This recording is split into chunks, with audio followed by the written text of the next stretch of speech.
All right, hey everyone. So we're diving deep today into President Nelson's Go Forward in Faith address from Yes. April 2020 General Conference. Yay. Now, you guys wanted to really understand this one, Right. and trust me, this is a good one to deep dive on. There's a lot going on here. A lot to unpack. First of all, this is the bicentennial anniversary of the restoration of the gospel of Jesus Christ. Big year. Huge, right? And on top of that, it's April 2020, so we are right Beginning of the pandemic. smack dab in the middle of a global pandemic. I mean, brand new. Nobody knew what was going on, Temples are closed globally. which is a huge deal. And President Nelson is announcing new temples. Yeah, I know. That's interesting, right? Doesn't that seem a little bit, like, counterintuitive? It might seem that way at first. Like, why would you? But I think what's really fascinating about this address Yeah. is how President Nelson managed to weave a message of hope Yeah. and resilience Yeah.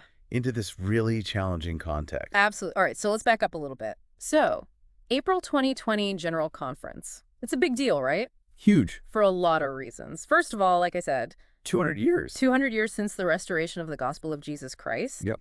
President Nelson introduces a proclamation to the world to commemorate it. Right. He also unveils A new symbol. a new symbol for the church. Yeah, which visually represents our central belief in Jesus Christ.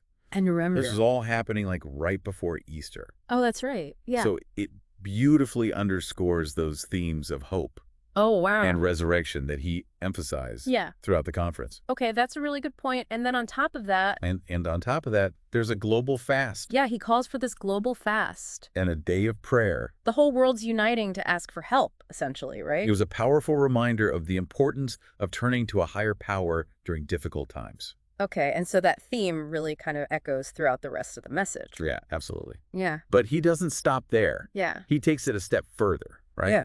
By urging us to hear him, to really tune in and listen to the promptings of Jesus Christ. That's interesting. So it wasn't just about like weathering the storm. It was Yeah. about, being proactive and seeking spiritual guidance in the middle of all this chaos. Exactly. Okay, so he says, hear him. What else is kind of at the heart of this message? Well, he really focused on the enduring power of temple covenants, Oh. even when we couldn't physically go to the temple, right? Yeah, now this might be confusing to somebody who doesn't know much about Latter-day Saint beliefs. Yeah. So just to kind of give a really, really brief overview.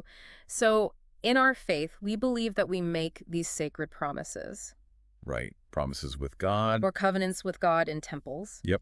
And these covenants, they kind of guide our lives. They connect us to him, They connect us back to God, right? regardless of the external circumstances. So he's basically saying, okay, so even though these buildings are closed, Right. the power of the commitment that you've made, Exactly. that still continues. Your spiritual connection isn't severed Right. just because you can't physically go into the building. Right. Okay. And to kind of drive home this point, he pulls in this really fascinating parallel Yeah. between the challenges of 1893 and 2020. Right. Remember, he quoted President Woodruff's dedicatory prayer Yeah. for right. the Salt Lake Temple. For the Salt Lake Temple. Help me remember, what was so significant about that prayer? Well, in that prayer, President Woodruff kind of foresaw times Okay. when people wouldn't be able to physically enter the temple. Okay. And he was specifically talking about times of distress, when Yeah. people would need that connection Yeah. the most. Wow. Okay. So over a century ago, Over a century ago. he was already predicting these types of situations. Yes. Wow. And he pleaded with God to hear the prayers of those who couldn't physically be there, Yeah. to extend his power and deliverance regardless of their location. Okay. So that makes President Nelson's choice to quote that prayer Right. all the more impactful, right? Yeah, it's like, He's basically saying, we've been here before and God came through then and he'll come through now. exactly. And he's using that example to demonstrate that our connection Yeah. with God isn't limited by physical structures Right. like temples. Okay. It's an internal bond Yeah. strengthened by those covenants that we make. Okay. I'm starting to see the bigger picture here, but let's talk about The temple announcements. the elephant in the room. Temple announcements. Yeah. 8 new temples In the middle of a pandemic. in the middle of a global pandemic with all existing temples closed. Crazy, right? I don't know. It felt a bit like, wait, what? It certainly raised some eyebrows, didn't it? Yeah, for sure. And remember, President Nelson actually states that temple announcements become part of sacred history. Oh. So it's not just about building new structures. It's a bold declaration of faith, Oh, okay. a sign that God's work wasn't slowing down, but adapting. Okay, so instead of putting things on hold because of a global pandemic, Right. he's like full steam ahead, almost as a message of defiance, kind of. Think of it more as a message of resilience. Okay. Announcing new temples during a time of closure Okay. sends a powerful message of hope. Yeah. It reminds us that even in the face of adversity, Yeah. the work of the Lord continues. Okay, so it's not defiance. It's more about showing that faith can thrive even in these really challenging times. Right. Okay, and it gives members, I guess, something to look forward to. Something tangible. Yeah. A symbol of a brighter future. Exactly. After the pandemic. And remember, these weren't just randomly chosen locations. Right. Each one was strategically selected to bless the lives of members worldwide. Yeah, and locations were quite diverse now that you mention it. They were. We had Bahia Blanca, Argentina, Tallahassee, Florida, Lubumbashi, In the Democratic Republic of the Congo. Democratic Republic of the Congo. Then you had Pittsburgh, Pennsylvania, Benin City, Nigeria, Syracuse, Utah. And, of course, the two that really caught everyone's attention. Dubai and Shanghai. Dubai and Shanghai, exactly. And speaking of Shanghai, I mean, that announcement really sparked Oh, a lot of conversation. a lot of conversation. Yeah. Both inside and outside the church. All right, well, let's dive into that next.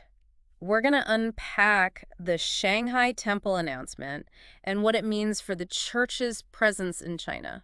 So the Shanghai Temple, Big question mark for a lot of people. definitely, especially outside the church. Right. A lot of curiosity Like, about what does this mean? what this means. Especially proselyting in China. Yeah. China, right. Right. Yeah, there were a lot of misconceptions floating around that, this signaled some kind of shift Like a policy change. in policy and that the church was going to, Start sending missionaries. send missionaries to China. Right, yeah. No, President Nelson was very clear about that. Right. That the church respects the laws of China Yeah. and there's no change Right. in their policy regarding missionary work there. Right. So just to give everybody some background, Yeah.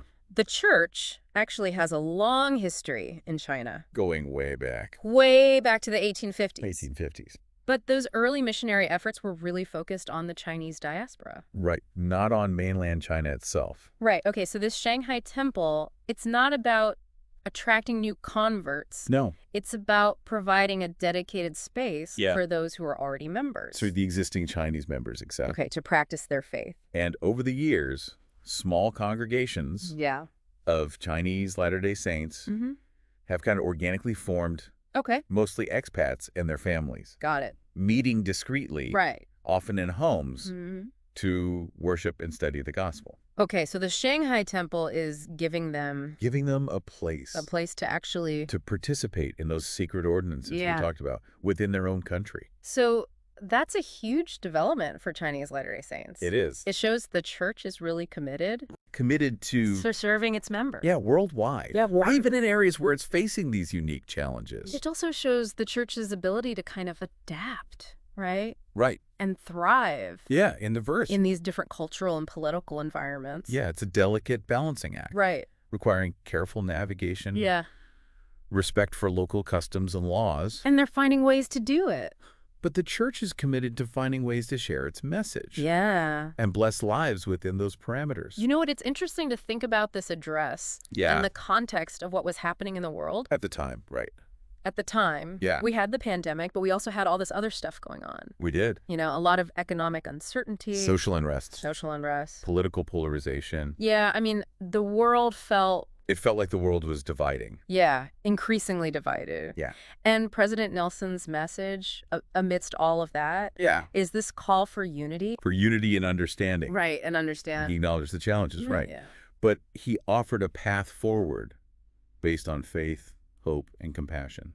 That transcends, I think, any specific Yeah. religion or belief system, right? Absolutely. That call for unity Yeah. It's in a world that feels so fragmented. Yeah. That's something we all need, right? Absolutely. It's a reminder. Yeah. Despite our differences, we're all connected. Yeah. We have a responsibility Yeah. to care for each other. And that message of unity, it extends beyond just, interpersonal relationships. Right. It also includes our relationship with God. Yeah, absolutely. And President Nelson emphasized that Yeah. hear him is the key to overcoming these challenges Right. and finding peace. It's about tuning into, Tuning into God's voice, yeah. seeking his guidance. And amidst all of this, right, he's Mhm. highlighting the temple as this Sacred space. sacred space, even though the temples are closed at the time. He's encouraging members to keep that To keep the spirit of the temple alive. alive, In their hearts and in their homes. to live those temple-worthy lives even when they can't physically attend. Yeah. And the temple announcements themselves, Yeah, made in the midst of a pandemic, yeah, were really a testament to the enduring nature right. of God's work. It was a sign that even when our familiar routines are disrupted, Yeah, that the gospel message continues to move forward. it does. It's a powerful message, right? It is. Of hope and resilience. It applies to anyone Yeah. facing any challenge Whether it's a global pandemic, or a personal crisis. right, Those principles of faith, resilience, right, turning to a higher power, yeah. are universal. They can help us navigate any difficult situation. You've hit on a crucial point there. Yeah, While this address was given in a specific context, right.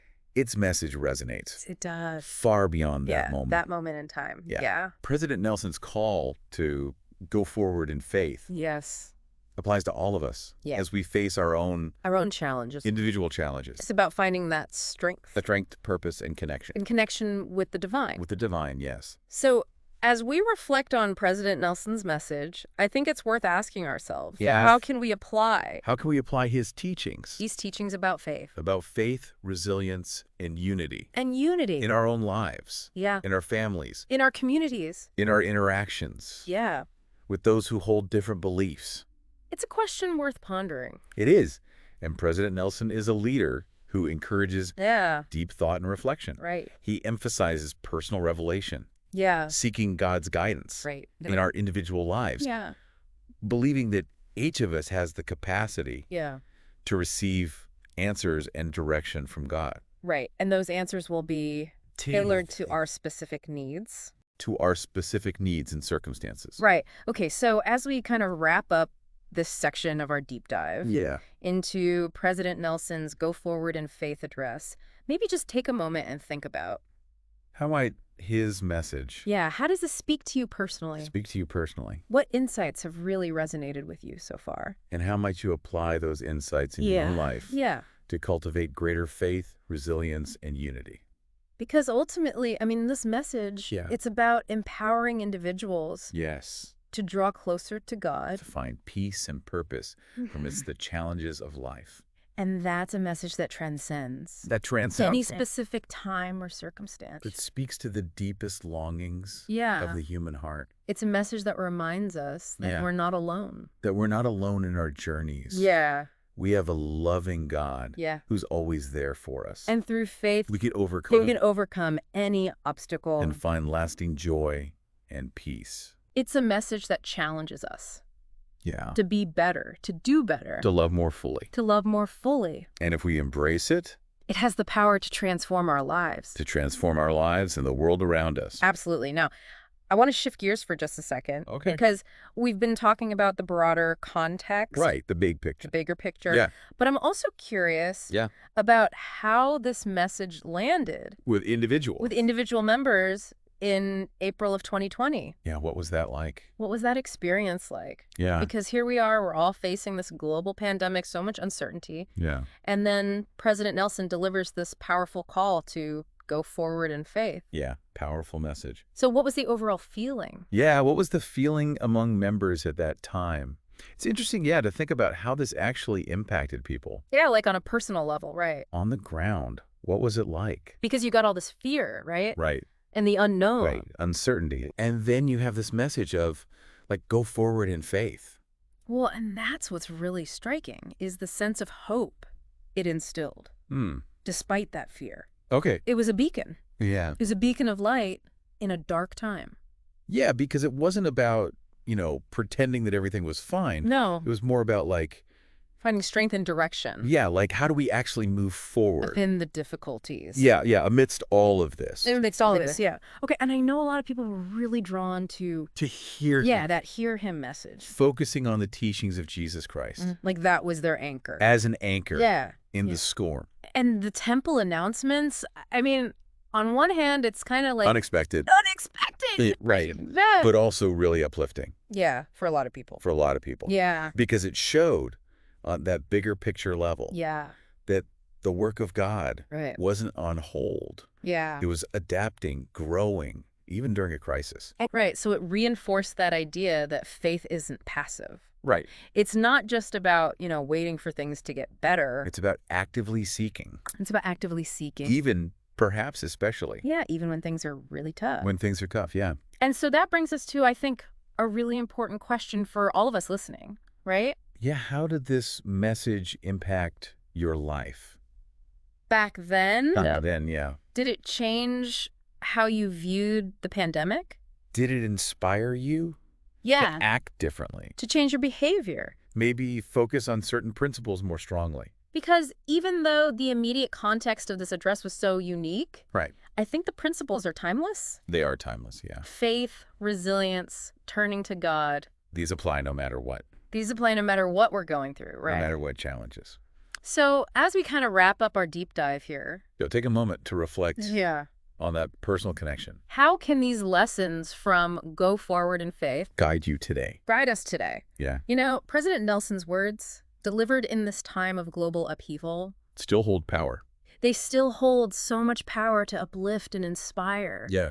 And they remind us that even amidst trials, Yeah. we can find peace. We can find purpose Purpose. and connection with the divine. And I think that is the beauty of these deep dives. Yeah. We uncover these timeless truths that can help us that can guide us on our own personal journeys. on our own journeys, yes. So President Nelson's address, it wasn't just about surviving a pandemic, right? Right. It was about learning how to find meaning and purpose in any challenge. In any challenge. So as you're facing your own personal mountains right now, Remember his counsel. remember his counsel. To hear him. To hear him. To find that deeper connection Yeah. with God. Keep seeking, keep learning, and keep diving deep into the things that matter. Until next time, Until next time.